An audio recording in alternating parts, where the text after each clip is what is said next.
Ал қадірменді ағайын, сіздермен Фатх сүресінің 28-29 аяттарының талдауына тоқталамыз. Бисмиллахир-рахманир-рахим.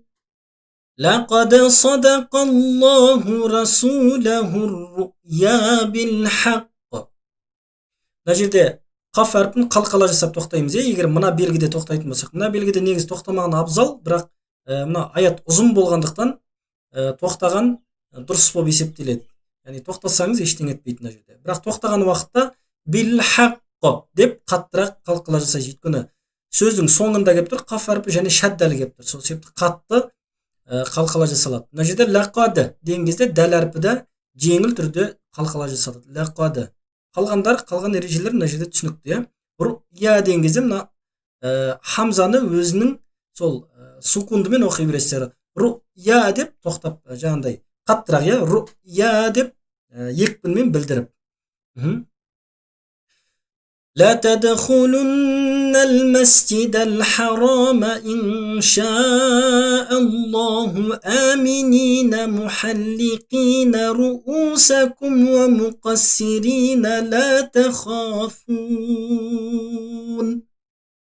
لا تدخلن деген кезде мына жерде дәл әрпіне қалқала жасайсыздар, иә? Мына жерде енді қамар әрпіне түсіп жатсыздар. Сіздерге көрсетіп тұрмын. Мына жерде сукунмен оқылатында. Бұл жерде де тура сондай, яғни әл артиклін біз бірнеше рет өттік. Иншааллаху деген кезде мына жерде ихфа бар, иә? Сол себепті нунды жасырамыз. Иншаға қарта, иә? Одан кейін шаа деген кезде мәтті мұттасыл тұр мына жерде, иә? Яғни мәт әрпінен кейін созу себептерінен хамза келіп тұр. Сол себепті бұны 4-ке созамыз. 4-ке немесе 6-ға созамыз дедік қой мәтті мұттасыл. Енді біз 4-ке созып әдеттендік, иә? Уасыл хамзасы оқылмайды. Және де алдында фатхалы хамза келіп тұрғандықтан, яғни харакат фатха болғандықтан алла, лавзатулла сөзінің, алла сөзінің ләмі жуан оқылады, иә? Иншааллаху аминин. Мына жердегі мәттердің бәрі енді түсінікті, иә? Мына жерде мәт бар, мінекей, мына жерде мәт бар. Руусакум, руусакум деп, ру деп, яғни хамзаны өзін бөлек бастаймыз, иә? Руусакум ва муқассирина ла тахафун. Мына жерде ра әрпі жіңішке оқылады, иә? Муқассирина, алдындағы әріп кәсірәл болып келіп тұр. Мына жерде мінекей тоқтамаған абзал, бірақ аят ұзын болғандықтан тоқтайсыздар, иә? فعلم ما لم تعلموا فجعل من دون ذلك فتحا قريبا. Мына жерде мына әріп мынандай белгі келсе, біз айттық, қандай да әріптің үстіне мына домалақ белгісі ол оқылмайды, иә? Мына жерде мин дуни деген кезде ихфа бар. Мин дуни деп нун жасырамыз сынға қартай. Мына жерде мәт бар, мінекей. Фатхан қариба, фатхан деген кезде бұл жерде де ихфа бар, иә? Сукундың немесе тәнуиннен кейін ихфа әріптері келетін болса, біз жасырамыз дегенбіз. Және қаф әрпінде немесе кәф әрпінде келетін болса, таза ыңға апарамыз деп айтқан болатынбыз, иә? Мына жерде бірақ айырмашылық қаф әрпінде жуан ың жасаймыз, кәф әрпінде жіңішке ың жасаймыз. Мына жерде фатхан деп жуан ыңға апара береміз. Фатхан қариба. Мына жерде ра жіңішке оқылады. Енді мына жердегі ережені біз өткен болатынбыз, иә? Бұл мынау ереже, уақыф тоқтау ережесіне байланысты біз мына ережені өткен болатынбыз.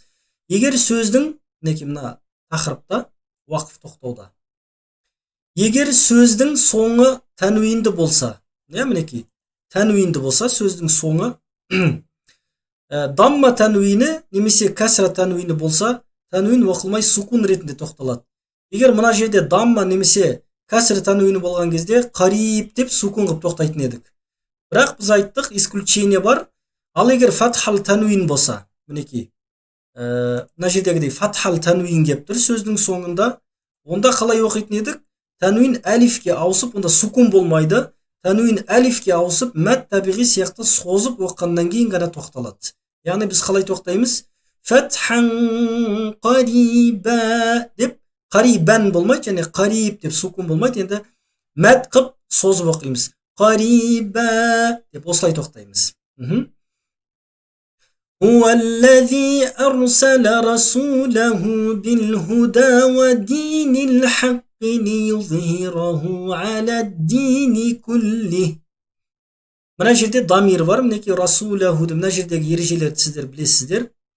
Мына жерде расулаху деген кезде дамир бар, екіге созасыз. Биллхуда, мына жерде де алдыңғы әріптің, яғни біз айттық, я немесе ваудың үстіне мынандай белгі келсе, демек ол әлиф болып созылады. Алдыңғы әріптің фатхасымен, я. Биллхуда деп екіге созасыздар. Ва динил хаққи лиюзхираху. Мына жерде де дамир бар, екіге созамыз. Аля дини кулли. Мына жерде дамир бар, тоқтамасақ оқып өтеміз. Дамирді екіге созып, тоқтаған жағдайда хәнің харакаты кәсіра сукунға айналып кетеді. Бірақ хә бар екен бұл жерде білдіреміз. Және бұл жерде тоқтаған абзал, я. Кулли деп сукунды екенін, хә екенін білдіреміз. Енді ары қарай. Ва кафа биллахи шахида. Мына жерде мінекей мәт бар. Шахида міне қариба секілді. Шахида деп бұл жерде де мінекей мына ережені оқимыз. Яғни тәнуинді ән тәнуин әлифке ауысып мәт қып созамыз. Шахида Мухаммадур Расулуллах. Енді мына жерде мінекей Мухаммадур Расулуллах деген кезде идғам бар, я, бірақ идғам биғайри ғунна, мұрынмен аңылдамаймыз, я, бұл жерде. Және де бұл айттық идғамның екі әрпі бар, ра және ләм. Оны тәнуиннің соңғы нунымен немесе сукун нунымен қосқан кезде ұстамаймыз дедік, я, бұларда тек шадда бар екен білдіреміз. Мухаммадур Расулуллах. Енді мына жерде тоқтайтын болсақ, созып тоқтаймыз, яғни мәт арт жасаған кезде созып тоқтайтын едік қой, бұл жерде де тура солай. Мысалы бисмиллахир-рахманир-рахим деп мәт арт жасап созып тоқтаймыз ғой, бұл жерде де не істейміз? Созып тоқтаймыз, яғни пайда болатын сукун. Расулуллах деп, бірақ хә бар екенін білдіреміз. Ары қарай. وَالَّذِينَ مَعَهُ أَشِدَّاءُ عَلَى الْكُفَّارِ رُحَمَاءُ بَيْنَهُمْ. Енді мына жерде мінекей мағу деген дамир бар. Дамир келіп тұр, бірақ дамирдің үстіне мінекей мәт әрпінің созу белгісі келіп тұр. Яғни бұл жерде мәт те бар деген сөз. Және де одан кейін созу себебінен хамза келіп тұр. Яғни екеуі екі бөлек сөзді келгендіктен бұл жерде не болады? Мәтті мунфасыл болады, және оны біз екіге, төртке, алтыға созамыз, бірақ біз екіге созып үйренеміз деген болатынбыз, е. Ал келесіде әшиддау деген кезде бұл жерде мәтті муттасыл келіп тұр. Бұны төртке созамыз. Неге? Өйткені екеуі бір сөзді келіп тұр. Яғни әлифтен кейін созу себеп болған хамза келіп тұр, екеуі бір сөзді келіп тұр. Оны төртке созамыз, мына жерде екіге созамыз. وَالَّذِينَ مَعَهُ أَشِدَّاءُ عَلَى الْكُفَّارِ رُحَمَاءُ بَيْنَهُمْ. Мына жерде де тура сондай мәтті муттасыл, яғни бір сөзді келіп тұр, әлиф пен хамза, я, сол себепті бұны да төртке созамыз. تَرَاهُمْ رُكَّعًا سُجَّدًا يَبْتَغُونَ فَضْلًا مِنَ اللَّهِ وَرِضْوَانًا. Тарахум руккаан деген кезде тәнуиннен кейін ихфа әрпі келіп тұр, син әрпі, сол себепті руккаан деп руккаанның тәнуиннің соңғы нуын жасырамыз, я. Руккаан суджадай. Енді мына жерде идғам келіп тұр, я. Секунду нун немесе тәнуиннен кейін идғам болған әріптер келетін болса, және идғамның ішіне төрт әрпінің біреуі келіп тұр, яғни вау, я, мим, нун әрпі. Бұларды кішкене мұрыннан ыңылдап шығарамыз және ұстаймыз дедік, я. Екі харакатқа, бір, екі деп, немесе бір харакатқа. Мына жерде ұстаймыз. Суджадайяб, және ихфан да ұстасақ болады. Руккаан суджадайябтагуна фадлан миналлах. Мына жерде де тура сондай идғам келіп тұр, я. Фадлан миналлахи ва ридуана. Және де біз айттық, мұн дат әрпі сукунды болып келсе, ешқандай қалқыла жасалмайды. Фадлан миналлахи ва ридуана. Және мына жерде тоқтаған жағдайда, мынау шахида, қариба деп тоқтадық қой. Тура сол секілді, бұл жерде де ридуана деп табиғи мәт қып созып оқимыз, яғни мына ереже. Және мына жерде жаңа айтып өттік, идғам бар. Тәнуин немесе сукуннан кейін идғам әріптер келсе, оны кішкене мұрнынан ыңылдап және ұстап оқимыз. Фадлам деп, фадлам миналлахи ва ридуана. سيماهم في وجوههم من أثر السجود. Мына жерде енді бәрі түсінікті деп ойлаймын. Мәт әріптері бар. Және де біз айтқан болатынбыз, иә, Бақара сүресінің соңғы 2 аятын өткен кезде, егер вау әрпі даммал болып келетін болса, оны таза у қылып ашып оқымаймыз, кішкене в әрпі бар сияқты. Фи вужу, вужу, фи вужухихим. Яғни таза в емес, кішкене у деп жаңағыдай бір үкінің дыбысы шығады ғой. Фи вужухихим.